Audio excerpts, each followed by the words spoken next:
Hello students, मैं doctor प्रतिमा गुप्ता आप सबका इस वीडियो में स्वागत करती हूँ। आज का जो वीडियो है वो एमए सेकेंड सेमेस्टर के स्टूडेंट्स के लिए है, जिसका टॉपिक है मार्क्सियन थियरी ऑफ रिवॉल्यूशन। यह modern western political thought paper का लास्ट टॉपिक है। एमए सेकेंड सेमेस्टर के स्टूडेंट्स के लिए उनके पेपर से रिलेटेड ये लास्ट वीडियो है। तो आइए हम शुरू करते हैं कि मार्क्स का क्रांति का सिद्धांत क्या था या क्या है। मार्क्स का मानना था कि पूंजीवाद का अधिक विकास होने पर उसका अंत जो है क्रांति के हिंसापूर्ण साधनों से ही संभव है। शांतिपूर्ण वैधानिक अथवा लोकतांत्रिक साधनों से किसी देश में समाजवाद को नहीं लाया जा सकता, ऐसा मार्क्स का मानना है। मार्क्स के ही शब्दों में नूतन समाज रूपी शिशु को गर्भ में धारण करने वाले प्रत्येक प्राचीन समाज की जननी शक्ति होती है। वो कहता है कि शक्ति के प्रयोग के बिना नए समाज का न तो निर्माण हो सकता है और न ही जन्म हो सकता है। तो समाज में परिवर्तन लाने के लिए वो कहता है कि क्रांति आवश्यक है। Marks believe that capitalism with its over development could only end with violent means of revolution. Socialism cannot be brought into any country by peaceful, legal or democratic means. In the words of Marx, force is the midwife of old society pregnant with a new one. A new society cannot be born without the use of power. Marks says that why is revolution necessary. Marks कहता है कि क्रांति आवश्यक क्यों है। वह उसके लिए कई कारण देता है, जिसकी वजह से बताता है कि निम्नलिखित कारणों से क्रांति आवश्यक है। Marx considers revolution to be necessary for the following reasons. First is Marx had a dialectical materialistic philosophy. According to this, all changes in the world are according to inner contradiction. Capitalism itself is creating inner contradiction to its destruction. Marks का द्वंद्वात्मक भौतिकवादी दर्शन था।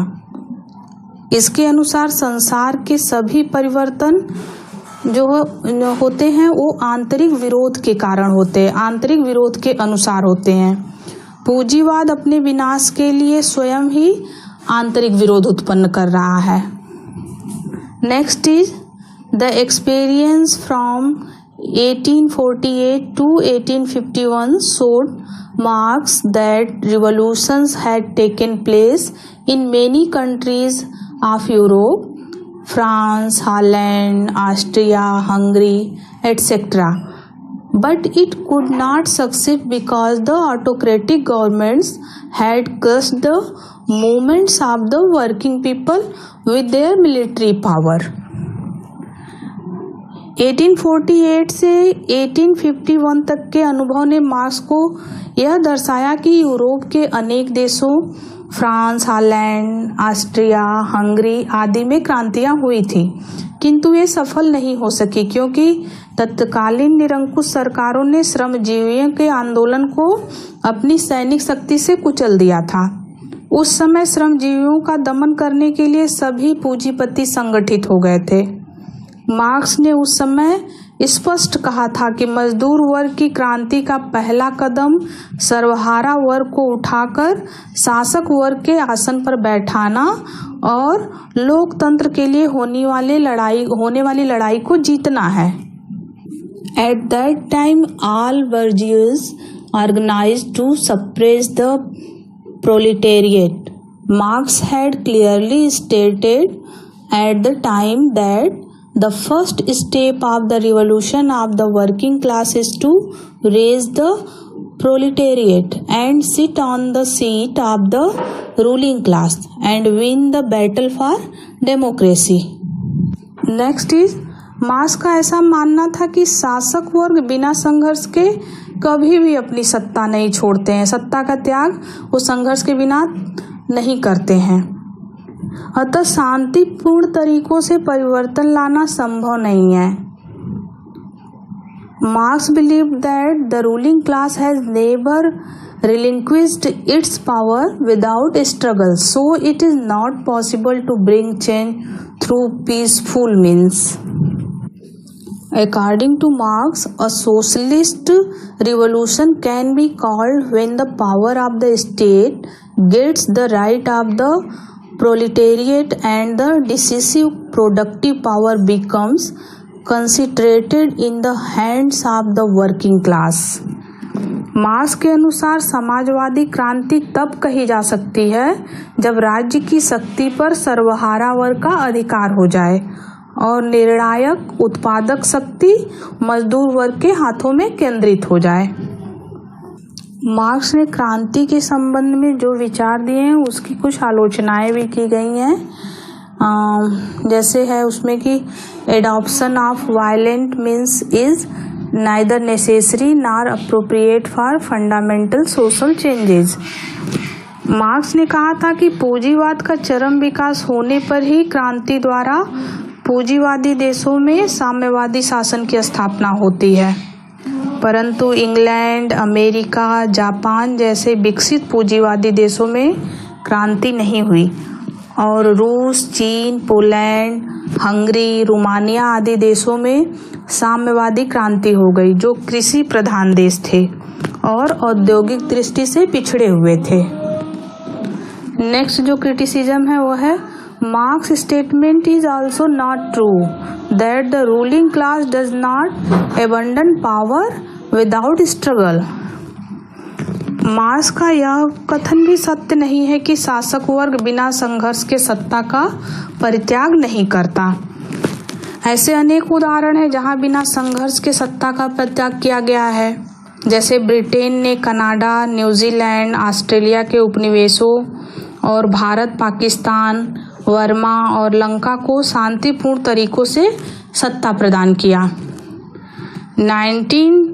1905 में Sweden से पृथक होकर Norway तथा Denmark से पृथक होकर 1944 में आइसलैंड का स्वतंत्र राज्य बना। Next is England's Reform Act of 1832 proved that before this law was passed in Britain, the power was in the hands of the Jamidar class, having a majority in Parliament. After this law was passed, it came into the hands of the middle class. This significant change occurred in a peaceful manner with the Parliament passing a new law. 1832 का England का सुधार कानून यह सिद्ध करता है कि Britain में इस कानून के पास होने से पहले वहां शक्ति पार्लियामेंट में बहुमत रखने वाले जमींदार वर्ग के हाथों में थी। इस कानून के पास होने के बाद यह मध्यम वर्ग के हाथों में आने लगी। यह महत्वपूर्ण परिवर्तन शांतिपूर्ण तरीके से पार्लियामेंट द्वारा नया कानून पास करने से हुआ। नेक्स्ट एंड लास्ट है marks says that number of proletariat will increase, this class will revolutionise, but in a country like America, the number of salaried middle class is increasing. Their outlook is not in favor of violent revolution. Marks का यह कहना कि सर्वहारा वर्ग की संख्या बढ़ती जाएगी, यह वर्ग क्रांति करेगा, किंतु अमेरिका जैसे देश में सर्वहारा वर्ग की संख्या घट रही है, वेतनभोगी मध्यम वर्ग की संख्या बढ़ रही है। इनका दृष्टिकोण हिंसात्मक उग्र क्रांति के पक्ष में नहीं है।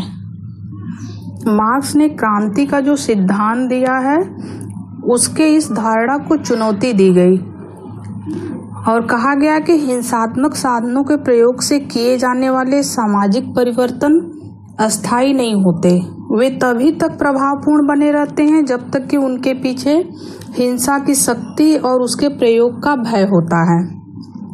इसके समाप्त होने पर परिवर्तन अपना प्रभाव खो देते हैं। अस्थायी परिवर्तन शांतिपूर्ण तरीकों से स्वेच्छा के आधार पर ही किए जा सकते हैं। इसलिए भारतीय स्वतंत्रता के जनक महात्मा गांधी ने शक्ति के द्वारा जबरदस्ती परिवर्तनों को लादे जाने के स्थान पर सत्याग्रह के माध्यम से हृदय परिवर्तन के सिद्धांत का प्रतिपादन किया। हिंसात्मक साधनों की तुलना में यह तरीका कठिन और लंबा तो हो सकता है, लेकिन यह अधिक उपयुक्त है क्योंकि इसके द्वारा प्राप्त किए गए परिणाम अधिक अस्थायी और प्रभावपूर्ण होते हैं। Thank you.